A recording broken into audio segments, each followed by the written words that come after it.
I'm sales team turnaround specialist Jeremy DeMerchant, and each week I bring sales leaders like you experts and insights that will help you level up your leadership, motivate like a master, and ultimately crush your comp plan.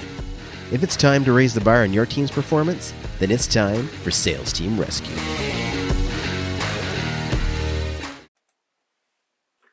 Welcome to Sales Team Rescue. I am your host, Jeremy DeMerchant, and this is episode number 106. And today we're going to talk about, it's actually a part two to the last episode. Last week we talked about how the thing that you're going to sell is going to end up being the salesperson's favorite. And I shared with you that because this time of year, there's lots of trade shows that I can sometimes get involved in. We did a little bit of a test. So me and one of my sales guys were at a booth, and we noticed that for the first show that we did, the most popular one had two things going for it. One, it was positioned in the middle. So there was three main products that were set up, left to right, and actually in a little bit of almost a semicircle. And the one that sold the most was the one in the middle. I expected, and I shared this in last week's episode, that this may have been due to the idea of what a lot of online marketers call the three-box approach. And the three-box approach simply states that when you have three boxes or three things in a line, most people will naturally go to the middle option. And the other thing that was going for that the top seller was that it was my sales guy's favorite. So we decided to switch it up. Now, two things that we did differently. One, we changed the positioning. And so with this trade show, the primary product is beard balm. There's also a beard wash. But beard balm, and if you're not familiar, if you got a beard, it goes in your beard, keeps it moist, gives it some hold, etc. So we have three main scents. Black cherry tobacco was the primary one, was the top seller in show number one. Two was the sweet bourbon. So sweet bourbon is my favorite, my wife's favorite, and that was actually the number two seller. And number three is one called Backwoods. And it smells very similar to comparable balms on the market. So it's not an extreme scent. It smells good, but it just doesn't stand out as anything extremely different. And so the first show, the black cherry tobacco was the same, or was the popular one, and that was the one that we had in the middle. So we switched it up, and we put the black cherry tobacco on the outside, on the left if you were staring at the display. We put the sweet bourbon on the right, and then we put the Backwoods in the center. And my sales guy didn't proactively say, this one is my favorite, okay? He did say that one is a crowd favorite, the Backwoods. So we wanted to give it two pieces of attention. We wanted to give it the same kind of behavior that the black cherry tobacco got in the first show. And so in the center was the black cherry tobacco. So eyes went to it.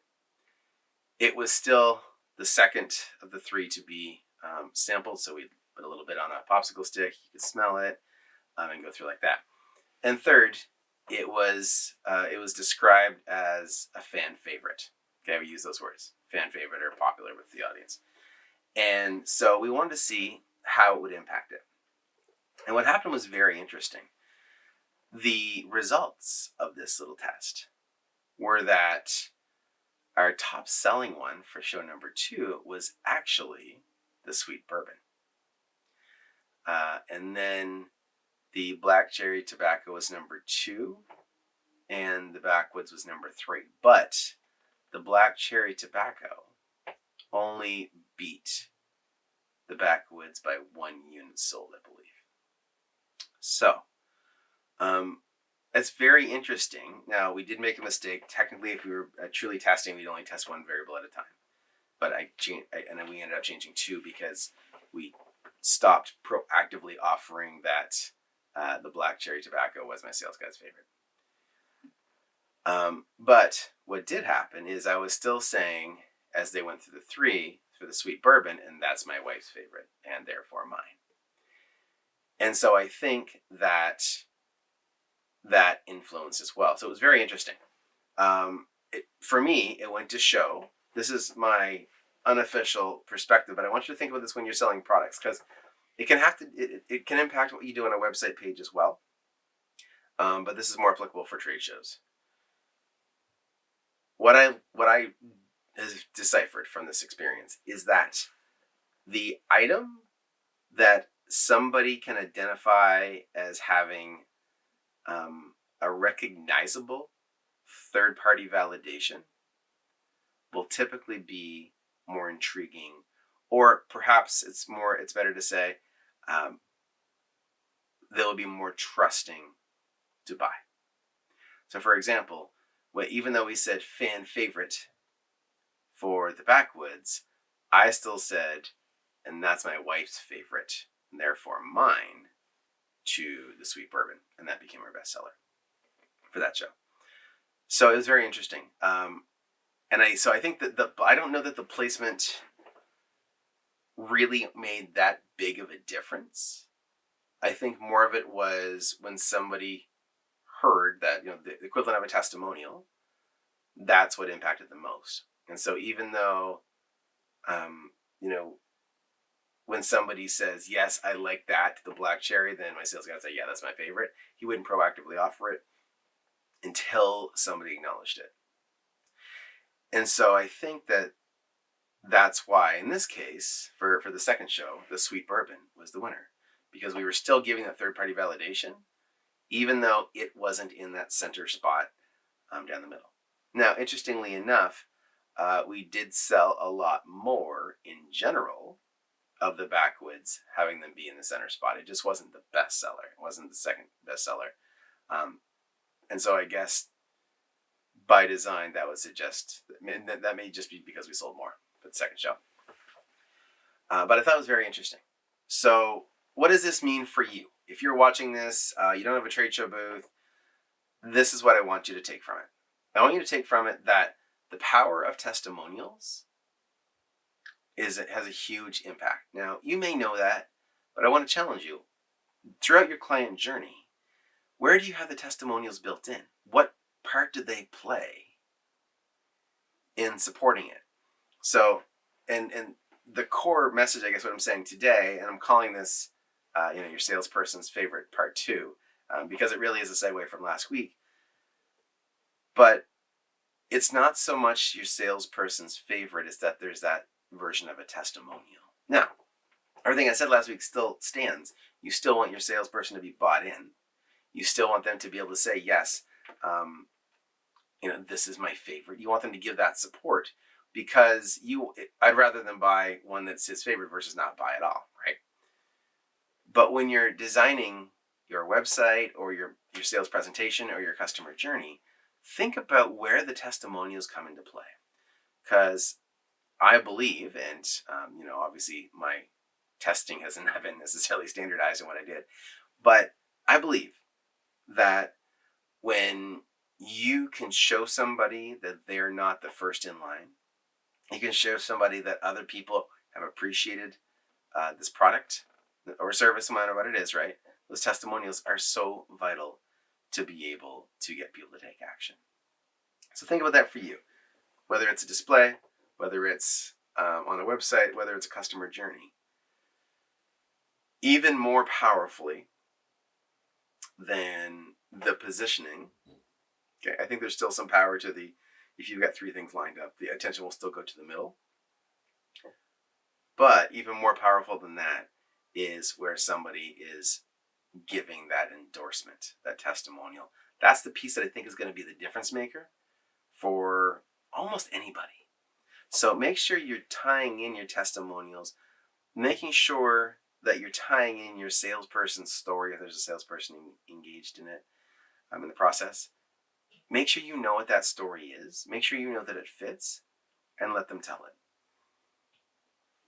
But also consider which story they're telling you, which product you want to focus on, right? If there's a specific product you want to focus on, then whether it's your salesperson's favorite or not, just make sure that you're in a place where you can have some type of third-party testimonial about it. Even if it's, your salesperson telling a story about somebody else. Okay, most of my story for the sweet bourbon was about how my wife loved it. And I've got a really great story that goes with it, so it's very intriguing. Make sure that you've got something. It can be video, it can be case study, it can be whatever, but have those in place for your products. And then if all else is equal, then it's just down to somebody's individual decision. And maybe at that point, the positioning on the page or on the table or however it is, maybe that does make a difference.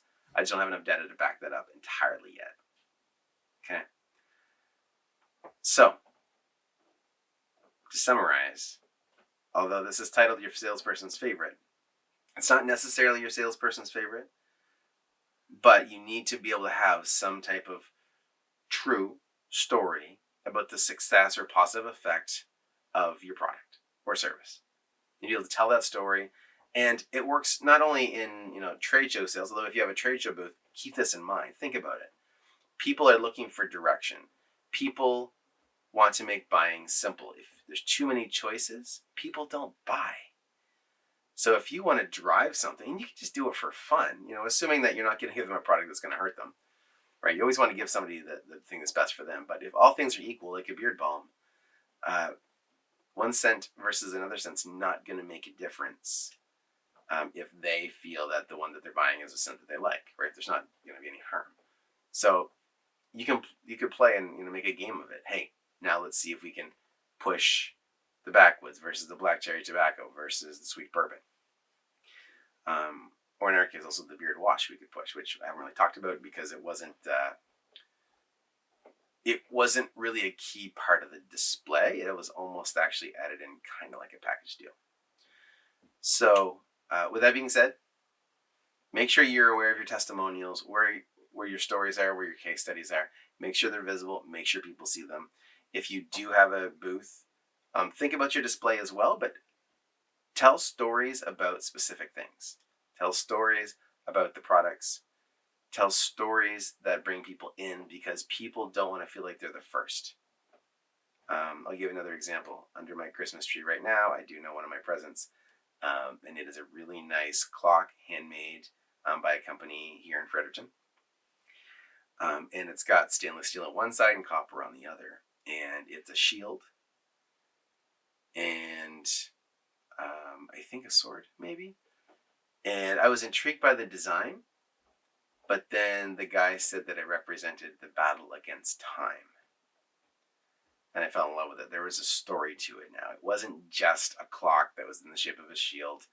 And I think had a sword. I don't remember. It's wrapped under the tree now. But that story was a key piece of me pulling the trigger. I was stuck and I was on the verge of not buying because none of the designs alone stood out to get my attention. They're all custom made signs, like or clocks, sorry. So they're very unique, very beautiful, but nothing spoke to me. And then I heard the story. And I went, oh, that's me. So stories, testimonials, third-party validation, that is the secret sauce to making sales. And if you're doing it over the holiday season, come up with stories about why somebody bought something or what happened after they bought something. Have these stories in your back pocket. Make people, give them reasons to buy more even. So I'll give another example. Sorry, and I meant to wrap this up quickly, but the other thing we did at the show is we had a promotion on that was just for the show. And it was buy 3, get 1 free. So this is only at the show. If you happen to be seeing this and you are attending the show that I'm doing this coming weekend, that will also be available at the show then. But what we did is instead of saying just mix and match, we do say you can mix and match, but then we throw in a recommendation. We will say, buy 3, get 1 free. Well, that seems like a lot of beard balms. So we say, well, look, what a lot of people do is, we would say, if you've got 2 people to buy for, choose a beard balm and get them a bottle of the beard wash. And you get $100 value for $75.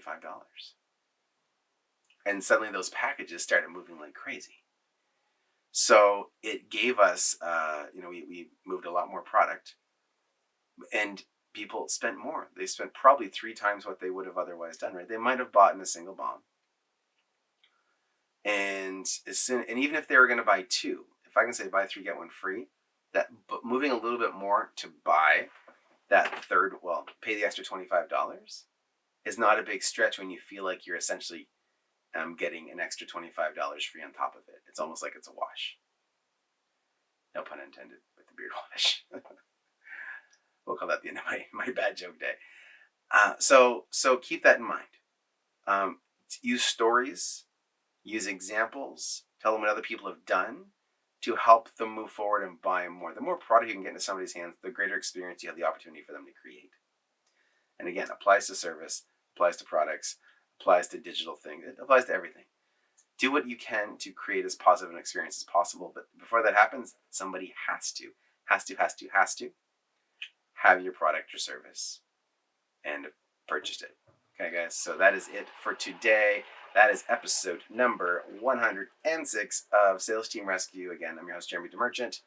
And if you are wondering if you're ready to build out a sales team or want to improve your sales process, go to salesteamrescue.com and book a complimentary call with me. We can talk through it, see where you're at, see if you're a fit. Also, if you want other episodes of the show, whether you're watching this on YouTube or you're catching it on the podcast, you can catch all the other episodes at salesteamrescue.com as well. All right, guys. So to my American friends, if you were seeing this in time, happy Thanksgiving. And to everybody, happy holidays as we're getting to that time of season.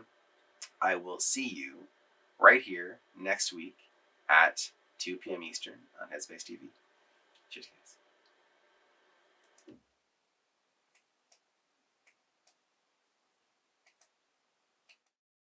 Thanks for joining me. Let's keep the conversation going. You can find more episodes and a link to join our online community over at salesteamrescue.com. If you haven't already, be sure to hit subscribe and give the show a review to help us reach more sales leaders like you. If you'd like our support in creating your own high-performance sales team, book a call with us at salesteamrescue.com.